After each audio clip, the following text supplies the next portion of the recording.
Hai guys, hari ni kita ada beli water slide yang dekat dalam ni.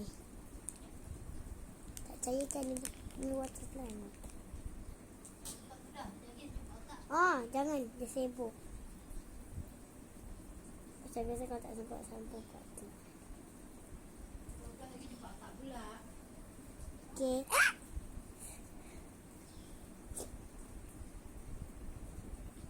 Kayaknya tu dia bisa dimakan lah.